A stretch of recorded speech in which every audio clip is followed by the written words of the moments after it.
नमस्कार, मैं हूं अंकुर और आप देख रहे हैं सत्यहिंदी.com। सत्य हिंदी का एंड्रॉयड ऐप डाउनलोड करने के लिए डिस्क्रिप्शन में जाइए, वहां पे एक लिंक दिया गया है, वहां से आप डाउनलोड कर सकते हैं। अब एक नजर डाल लेते हैं अब तक की खबरों पर। आज देश भर में चक्का जाम के बाद किसान नेता राकेश टिकैत ने कहा कि बिना एमएसपी पर कानून बनाए हम घर वापस नहीं जाने वाले हैं। टिकैत ने कहा कि कोई ये ना सोचे कि तीनों कानून वापस ले लेंगे और आंदोलन खत्म हो जाएगा। एमएसपी पर गारंटी देने को लेकर भी कानून बनाना होगा, तभी आंदोलन खत्म होगा। इसके साथ ही टिकैत ने आंदोलन को लंबा चलने के संकेत देते हुए कहा कि हमने सरकार को कानून रद्द करने के लिए 2 अक्टूबर तक का समय दिया है, उसके बाद हम आगे की योजना बनाएंगे। टिकैत ने कहा कि हम बातचीत के लिए तैयार हैं, लेकिन दबाव में आकर कोई बातचीत नहीं होगी, बल्कि बराबरी में आकर बातचीत होगी। आज किसानों का चक्का जाम शांतिपूर्ण तरीके से सफल रहा। इस दौरान अंबाला के शंभू बॉर्डर, हरियाणा राजस्थान के शाहजहांपुर बॉर्डर और दिल्ली गुड़गांव के बॉर्डर पर प्रदर्शनकारियों ने जाम लगाया। पंजाब और हरियाणा में कई जगहों पर प्रदर्शनकारी सड़क पर उतरे और यहां जाम का खासा असर देखने को मिला। महाराष्ट्र में भी चक्का जाम के समर्थन में किसान सड़कों पर उतरे। चक्का जाम दोपहर 12 बजे से 3 बजे तक रहा। किसान आंदोलन को धार देने में महापंचायतों की भूमिका बहुत अधिक रही है। कृषि कानूनों के खिलाफ देश भर में महापंचायत होने का सिलसिला जारी है। पश्चिमी उत्तर प्रदेश में मुजफ्फरनगर के बाद बागपत, मथुरा, बिजनौर और शामली में महापंचायतें हो चुकी हैं। शामली में तो प्रशासन की ना के बाद भी महापंचायत हुई और बड़ी संख्या में लोग पहुंचे थे। इसके अलावा हरियाणा के जींद और राजस्थान के दौसा और मेहंदीपुर बालाजी में भी किसान महापंचायतों का आयोजन किया जा चुका है। इसी क्रम में अब 7 फरवरी यानी कल हरियाणा के मेवात, दादरी और उत्तर प्रदेश के अमरोहा में महापंचायत होने जा रही हैं। मेवात की महापंचायत हरियाणा राजस्थान बॉर्डर के सुनहेड़ा इलाके में होगी। इन महापंचायतों में गुरनाम सिंह चडूनी, योगेंद्र यादव और राकेश टिकैत के पहुंचने की बात कही जा रही है। भारत में जारी किसान आंदोलन पर अब संयुक्त राष्ट्र संघ मानवाधिकार कार्यालय ने भी बयान दिया है। कार्यालय ने प्रशासन और प्रदर्शनकारियों से अधिकतम संयम बरतने की अपील की है। शुक्रवार शाम को जारी किए गए संदेश में संयुक्त राष्ट्र मानवाधिकार कार्यालय ने स्पष्ट कहा कि शांतिपूर्ण सभा और अभिव्यक्ति के अधिकार की ऑनलाइन और ऑफलाइन सुरक्षा जरूरी है। ये अहम है कि सभी के लिए मानवाधिकारों का सम्मान करते हुए समतावादी समाधान निकाला जाए। ऐसा पहली बार है जब संयुक्त राष्ट्र ने भारत में जारी किसान आंदोलन पर कुछ कहा है। अब तक सरकार और प्रदर्शनकारियों के बीच 11 दौर की वार्ता हो चुकी है, लेकिन कोई नतीजा नहीं निकल पाया है। अमेरिका में शक्तिशाली कांग्रेसनल इंडिया कॉकस ने भी बैठक करने के बाद भारत सरकार से आग्रह किया है कि वो लोकतंत्र के मानदंडों को बनाए रखें और प्रदर्शनकारियों को शांति से प्रदर्शन करने और इंटरनेट तक पहुंच की अनुमति दें। वहीं अंतर्राष्ट्रीय हस्तियों का किसान आंदोलन पर बोलना लगातार जारी है। रियाना ग्रेटा के बाद अब हॉलीवुड कलाकार सुजैन सैरेंडन ने भी किसान आंदोलन का समर्थन किया है। उन्होंने न्यूयॉर्क टाइम्स का एक आर्टिकल शेयर करते हुए लिखा है कि वो भारत में जारी किसान आंदोलन के साथ एकजुटता दिखाती हैं। वहीं दूसरी ओर एक्टर जमीला जमील ने भी कहा है कि वो लगातार किसानों का समर्थन कर रही हैं, लेकिन उनको इसके कारण लगातार हत्या और बलात्कार जैसी धमकियां दी जा रही हैं।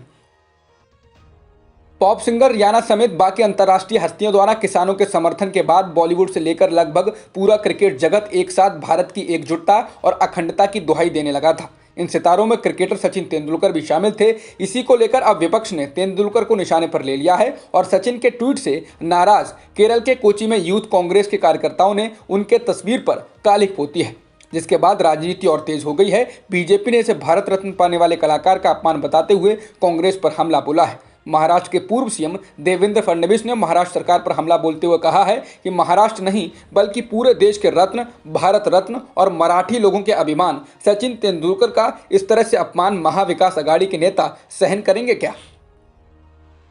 सुप्रीम कोर्ट के जज जस्टिस एम.आर. शाह ने गुजरात हाई कोर्ट की डायमंड जुबली पर बोलते हुए पीएम मोदी की जमकर तारीफ की। उन्होंने कहा कि प्रधानमंत्री नरेंद्र मोदी हमारे सबसे लोकप्रिय, प्यारे, जीवंत और दूरदर्शी नेता हैं। उन्होंने कहा कि मुझे गुजरात हाई कोर्ट के 60 साल पूरे होने और स्मारक डाक टिकट के विमोचन पर काफ़ी खुशी हो रही है, और वो भी तब और जब हमारे सबसे लोकप्रिय, प्यारे, जीवंत और दूरदर्शी नेता माननीय प्रधानमंत्री मोदी जी द्वारा स्मारक डाक टिकट का विमोचन किया जा रहा है। इसके अलावा गुजरात उच्च न्यायालय के मुख्य न्यायाधीश विक्रम नाथ ने भी कार्यक्रम में कहा कि प्रधानमंत्री देश के प्रति अपनी प्रतिबद्धता के कारण अत्यधिक लोकप्रिय हैं। जिम्मेदारियों को निभाने की उनकी ईमानदारी ने उनकी लोकप्रियता को बढ़ाने में महत्वपूर्ण भूमिका निभाई है। बता दें, इससे पहले पिछले साल सुप्रीम कोर्ट के जज जस्टिस अरुण मिश्रा ने एक सार्वजनिक समारोह में कहा था कि प्रधानमंत्री मोदी बहुमुखी प्रतिभा के व्यक्ति हैं, जिनकी सोच वैश्विक स्तर की और काम स्थानीय स्तर पर करते हैं, जिसकी सुप्रीम कोर्ट बार एसोसिएशन के अलावा भी काफी आलोचना हुई थी। प्रधानमंत्री मोदी ने न्यायपालिका को लेकर आज कहा कि भारत की न्यायपालिका एक ऐसी संस्था रही है जो हमेशा से अपने कर्तव्य के रूप में लोगों के अधिकारों के लिए खड़ी रही और जिसने राष्ट्रीय हित को प्राथमिकता दी है। पीएम मोदी गुजरात उच्च न्यायालय की डायमंड जुबली पर बोल रहे थे। इस दौरान उन्होंने कहा कि हमारी न्यायपालिका ने हमेशा संविधान की सकारात्मक और रचनात्मक रूप से व्याख्या की है ताकि इसे और मजबूत किया जा सके।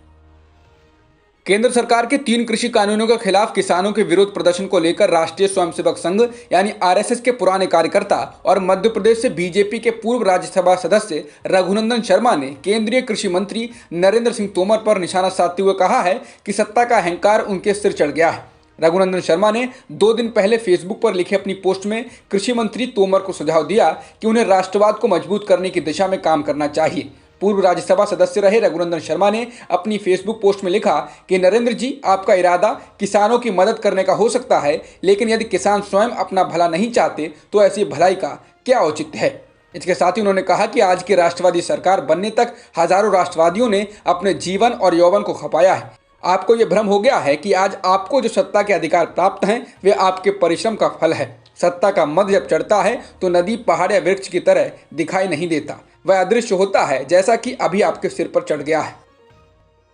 पश्चिम बंगाल में आज बीजेपी के राष्ट्रीय अध्यक्ष जेपी नड्डा ने मालदा में रोड शो के दौरान ममता बनर्जी पर जमकर निशाना साधा। उन्होंने जनता को संबोधित करते हुए कहा कि ममता बनर्जी ने अपने अहंकार के कारण बंगाल के किसानों को पीएम किसान योजना का फायदा नहीं लेने दिया।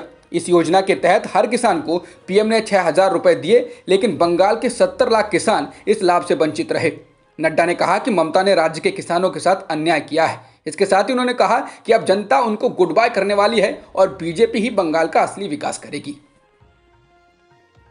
पश्चिम बंगाल में आज से बीजेपी परिवर्तन यात्रा करने वाली है। इसी का आज बीजेपी के राष्ट्रीय अध्यक्ष जेपी नड्डा ने आगाज कर दिया। उन्होंने रथ को हरी झंडी दिखाकर परिवर्तन यात्रा का आगाज किया। इससे पहले बीजेपी रथ यात्रा की अनुमति नहीं देने के लिए राज्य सरकार पर आरोप लगा रही थी। हालांकि ममता सरकार ने कहा था कि बीजेपी बदनाम करने का प्रोपेगेंडा चला रही है, उनको अनुमति देने से किसी ने मना नहीं किया है। भारत और इंग्लैंड के बीच चेन्नई में खेले जा रहे टेस्ट मैच के दूसरे दिन भी इंग्लैंड भारत पर हावी रहा। अंग्रेजी बल्लेबाजों के विकेट के लिए भारत के गेंदबाज तरसते नजर आए। कप्तान जो रूट के 218 रनों की बदौलत इंग्लैंड मजबूत स्थिति में है। उसने 8 विकेट खोकर 555 रन बना लिए हैं। रूट के अलावा सिबली ने 87 और स्टोक्स ने भी 82 रन बनाए। वहीं भारत की ओर से ईशांत शर्मा, बुमराह और अश्विन और नदीम ने 2-2 विकेट लिए हैं।